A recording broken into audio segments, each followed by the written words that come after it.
नमस्कार। बीएड द्वितीय वर्ष विषय हमारा शैक्षिक प्रबंधन तथा समावेशी विद्यालय का सृजन, जिसके अंतर्गत कि हम लोग अभी तक पाठ्यक्रम को लिख रहे थे। पाठ्यक्रम में मैंने तीसरी और चौथी यूनिट का जो पाठ्यक्रम आपको लिखवाया था, पहली दूसरी तीसरी यूनिट का जो पाठ्यक्रम वो मैंने शाम में आपको लिखवा दिया। आज हम लोग अपने जो शिक्षण कार्य के अंतर्गत इकाई 3 जो कि है विद्यालय गतिविधियों का प्रबंधन, विद्यालय गतिविधियों का प्रबंधन के अंतर्गत सबसे पहले मैंने जो टॉपिक आपको लिखाया है वो समय प्रबंधन का लिखा है, टाइम मैनेजमेंट का। उसी को हम लोग आज पढ़ेंगे। समय प्रबंधन क्या होता है, समय प्रबंधन और विद्यालय गतिविधियों के अंतर्गत इसको क्यों लिया गया है। तो सबसे जरूरी बात, कोई भी कार्य है वो समय पर हो, अध्यापक है समय पर शिक्षण कार्य करवाए। जो हम ये कह सकते हैं कि इसके अंतर्गत समय अनुसार सारे कालांशों की व्यवस्था हो, ठीक है। इसके अलावा समय पर कक्षा में प्रवेश या छुट्टी की जो व्यवस्था होती है वो हो। इस हेतु समय का प्रबंधन करना बहुत ही आवश्यक है। किसी भी कार्य को सुचारू रूप से या क्रमबद्ध तरीके से करने के लिए हम लोग पहले से ही समय को प्रबंधित करके रखते हैं, यानी समय का प्रबंध करते हैं। इससे ऐसा ना हो कि हम कभी एक विषय को ज्यादा देर पढ़ा लें या दूसरे विषय को कम पढ़ाएं, ठीक है, या फिर लगातार एक ही विषय को पढ़ाए जा रहे हैं। इस हेतु हर चीज का समय बांधना बहुत ही आवश्यक होता है। और जो भी शिक्षा पर पूरा भविष्य टिका हुआ है एक व्यक्ति का, ठीक है, जो हम लोग हमारे सुयोग्य अच्छे नागरिकों को तैयार कर रहे हैं शिक्षा के माध्यम से, यदि उनका जो शिक्षण का कार्य है वही समय पर सही तरीके से नहीं हो पाएगा तो हम एक अच्छे नेता या अच्छे जो नागरिक को तैयार नहीं कर पाएंगे, ठीक है। तो यहाँ पर समय प्रबंधन है वो बहुत ही आवश्यक माना गया है। विद्यालय व्यवस्था, संपूर्ण जो विद्यालय की व्यवस्था है, क्योंकि आप लोग विद्यालय गए हो, अब पढ़ाने बाद में जाओगे लेकिन पढ़ तो चुके हो आप विद्यालय में, तो विद्यालय में किस किस प्रकार की व्यवस्था होती है। हम लोग ये नहीं कह सकते कि अध्यापक आकर अपनी मर्जी से वो भी सब्जेक्ट ला देता है या फिर विद्यार्थी कहेंगे हाँ आज तो हम ये सब्जेक्ट पढ़ेंगे, ऐसी व्यवस्था वहाँ पर नहीं होती है। वहाँ पर प्रति कालांश जो व्यवस्था है हर सब्जेक्ट के अनुसार व्यवस्था होती है। छोटे बच्चों के लिए अलग कालांश की व्यवस्था होती है, बड़ी कक्षाओं के लिए जो कालांश है वो लंबे होते हैं, छोटी कक्षाओं के लिए छोटे कालांश होते हैं। ये सारी जो व्यवस्था होती है वो समय के अंतर्गत ही आती है। तो समय प्रबंधन, विद्यालय कार्यक्रम, विद्यालय कार्यक्रम को सुचारू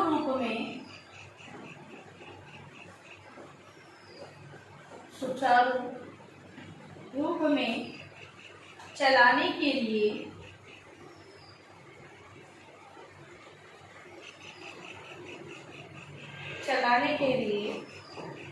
आवश्यक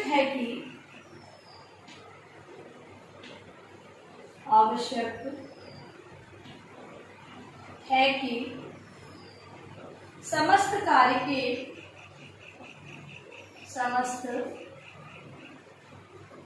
के संबंध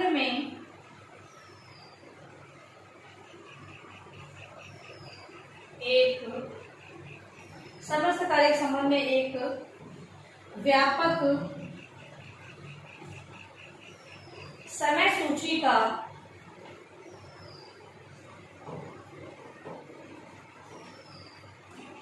सूची का निर्माण किया जाए।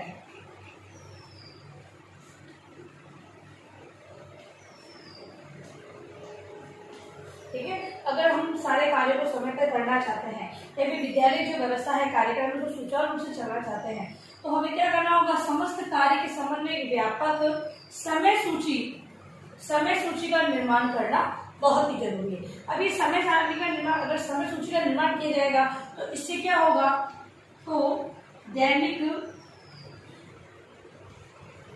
कार्यक्रम क्या है ज्ञात हो जाएगा।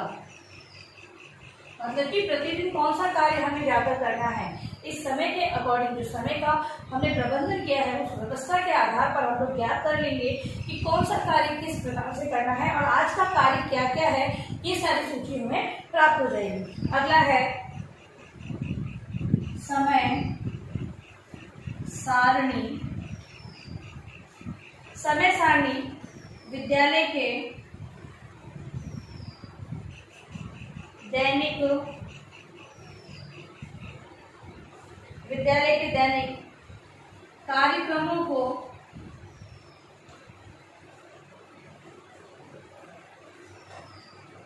निर्धारित करती है। अगली व्यवस्था में देखते हैं कि जो समय सारणी का निर्माण किया जाता है उससे विद्यालय के दैनिक कार्यक्रमों की व्यवस्था, क्योंकि एक प्रधानाध्यापक है, प्रत्येक टीचर को जाकर ये नहीं कहेगा कि आप उस कक्षा में जाके पढ़ाइए। समय सारणी के अकॉर्डिंग सभी अध्यापकों को ये पता लग जाता है कि हमें कौन सी कक्षा में, किस कालांश में, कौन सी कक्षा में कौन सा विषय पढ़ाना है। समय सारणी में बिल्कुल साफ साफ उसमें लिख दिया होता है, अध्यापक उसमें नोट कर लेते हैं तथा रोज जाकर उन्हें किस कक्षा में कैसे प्रकार से कालांश लेना है, ये सारी चीजें यहाँ पर क्लियर रहती है। दैनिक कार्यक्रमों की सूची, कब प्रार्थना होगी, कब कौन सा कालांश लगेगा, जीरो कालांश में कौन कौन सी व्यवस्थाएं की जाएगी, कभी कभी शनिवार को बाल सभा भी होती है। ये सारे जो कार्यक्रम है वो किस प्रकार होंगे ऐसा डिसाइड करने हेतु समय सारणी विद्यालय के अंतर्गत बनाई जाती है और उसी के आधार पर सारे कार्यक्रमों का निर्वहन किया जाता है। फिर है विद्यालय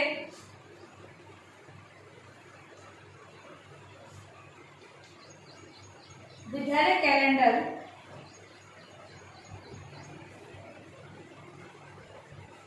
शाला के वार्षिक कार्यक्रमों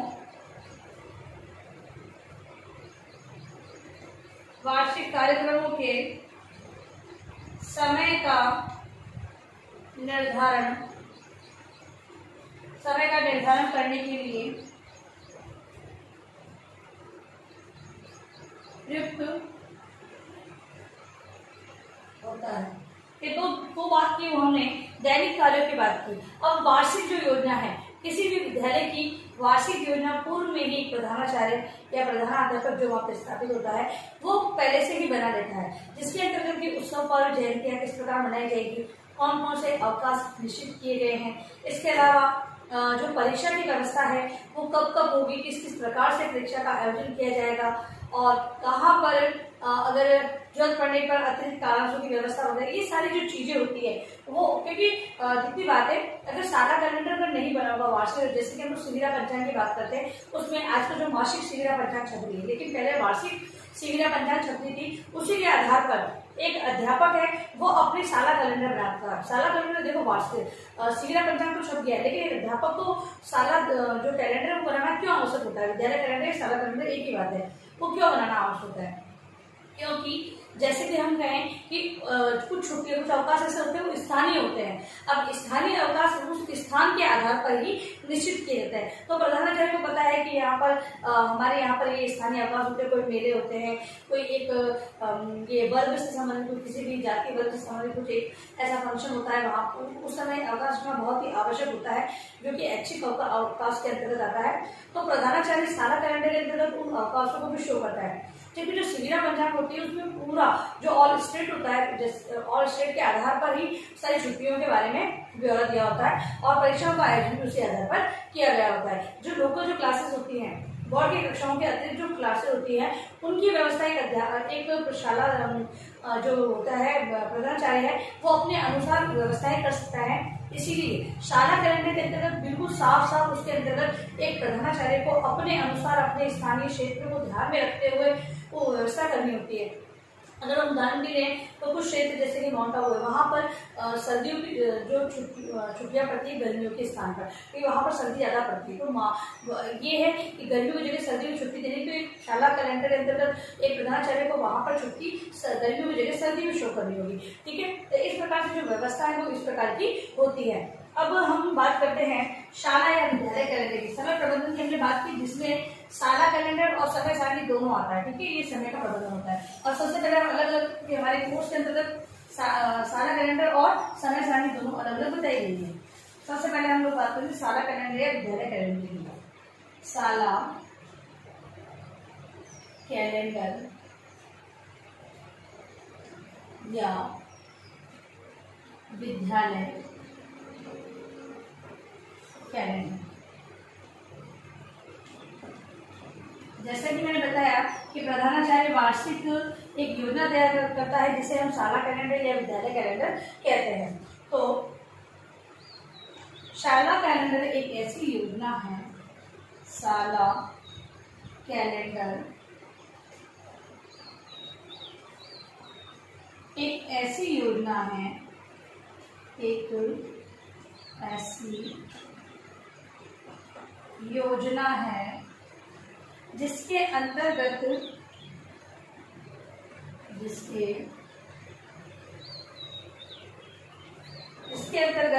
प्रत्येक कक्ष में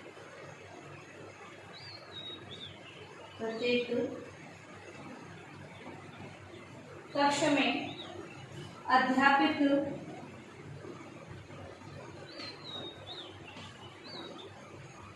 विषयों एवं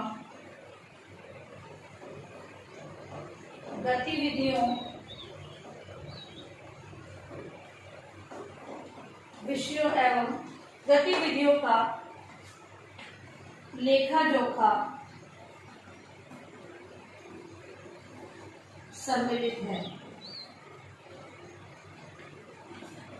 ठीक है, तो विद्यालय खंड एक ऐसी योजना जिसके अंतर्गत प्रत्येक कक्ष में अध्यापित विषयों एवं गतिविधियों का लेखा जोखा उसमें अनियमित है। तो मतलब कि पूरा वार्षिक योजना एक सारा कैलेंडर के अंतर्गत पूरी की पूरी बनी हुई होती है। अब इसके अंतर्गत क्या क्या होता है, तो विद्यालय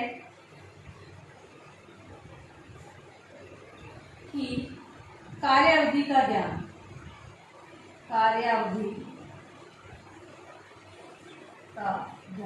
साला कैलेंडर से हम लोग विद्यालय की जो कार्य की अवधि है, कितने जो आवर्स है, कितने घंटे जो विद्यालय चलता है, उसकी सारी जानकारी हमें प्राप्त होती है। कार्य की विधि किस प्रकार से कार्य किया जाता है, ये सारी जानकारी हमें प्राप्त होती है।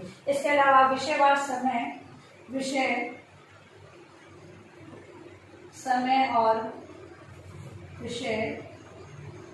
समय और अध्यापकवार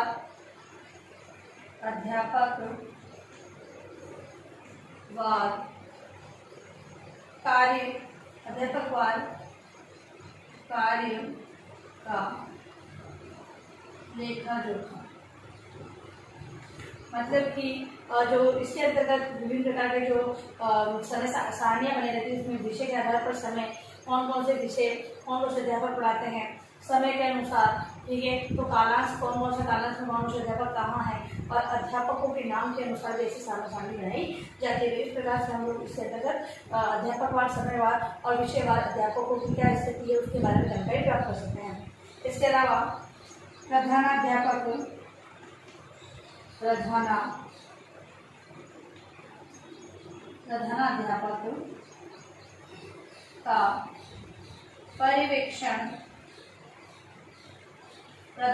का पर्यवेक्षण कार्यक्रम लिखित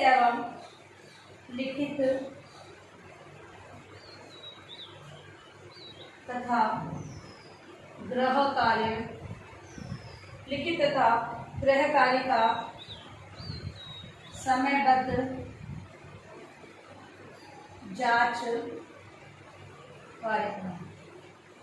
इसके अलावा प्रधानाध्यापक कब जांचें करेगा और उसका क्या क्या कार्यक्रम होता है, क्योंकि जो अगर प्रधानाध्यापक भी अगर समय समय पर इनकी जांच नहीं करेगा तो कौन सा काम सही हो पा रहा है, नहीं हो पा रहा है, कहाँ पर सुधार अपेक्षित है, ये सारी चीजें ज्ञात नहीं हो पाएगी। तो प्रधानाचार्य भी है समय समय पर क्या करता है, लिखित रूप में तथा लिखित जो कार्य करवाया जा रहा है विद्यालय में उसको, तथा जो विद्यार्थियों को गृह कार्य दिया जा रहा है उसके बारे में समय समय पर जानकारी प्राप्त कर लेता है। तो ये सारा लेखा जोखा भी विद्यालय कैलेंडर के अंतर्गत होता है कि कौन सा कार्य कब जांच करनी है, क्योंकि कक्षाएं बहुत सारी होती है, अगर समय में नहीं बांटी जाएगी तो सही समय पर सभी कक्षाओं की जांच नहीं हो पाएगी। इसलिए सारा कैलेंडर में जो प्रधानाध्यापक है उसकी जो पर्यवेक्षण कार्यक्रम होता है उसका बिल्कुल एकदम साफ साफ लेखा जोखा वहाँ पर होता है। अगला है सामान्य तथा स्थानीय छुट्टियाँ। सामान्य तथा स्थानीय छुट्टियाँ। अगला अगर देखना चाहे तो हम साला कैलेंडर में सामान्य तथा स्थानीय जो अनिवार्यता ऐच्छिक जो छुट्टियाँ होती है जो स्थानीय स्तर पर रखी जाती है, वहाँ की जो व्यवस्था होती है उसके आधार पर उन छुट्टियों का प्रयोजन किया जाता है। ठीक है, वहाँ पर तो ये सारी जानकारी शाला कैलेंडर के अंतर्गत भी विस्तृत रूप से दी गई होती है। इसके अलावा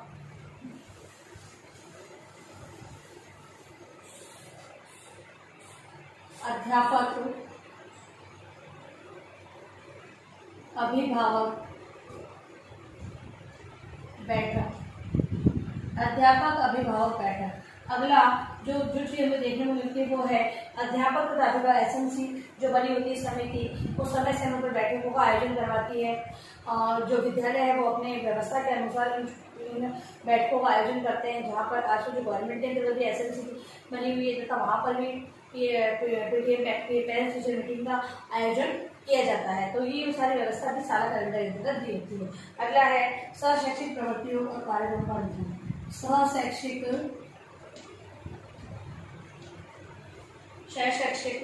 प्रवृत्तियों एवं कार्यक्रमों का निर्धारण। इसके साथ साथ स्थानीय जो हमारे विद्यालय के उपलब्ध संसाधन है उसी के आधार पर कौन कौन सी गतिविधियां विद्यालय में करवाई जा सकती है उसका निर्धारण तथा कौन कौन सी प्रवृत्तियां हम लोग यहाँ पर आयोजित कर सकते हैं अपने संसाधनों को ध्यान में रखते हुए, सारी व्यवस्था भी इसकी विद्यालय कैलेंडर के अंतर्गत लिखी होती है। तो इस प्रकार से हम कह सकते हैं कि समय का प्रबंधन एक विद्यालय में बहुत ही आवश्यक है, क्योंकि इसी के आधार पर सारे कार्यक्रम निश्चित होते हैं। इसके अलावा जो विद्यालय समय सारा कैलेंडर है उसको भी बनाना एक अध्यापक की बहुत ही आवश्यक है, क्योंकि उसी के आधार पर वो सारे कार्यों का निर्वहन बहुत सुचारू या अच्छे तरीके से कर सकता है। ठीक है, तो आज हमारा एक कंप्लीट होता है। अभी तक मैं गृहकार्य प्रश्न आपका आज का गृहकार्य प्रश्न है समय प्रबंधन से क्या तात्पर्य है? समय प्रबंधन से क्या तात्पर्य है? शाला कैलेंडर बनाना क्यों आवश्यक है?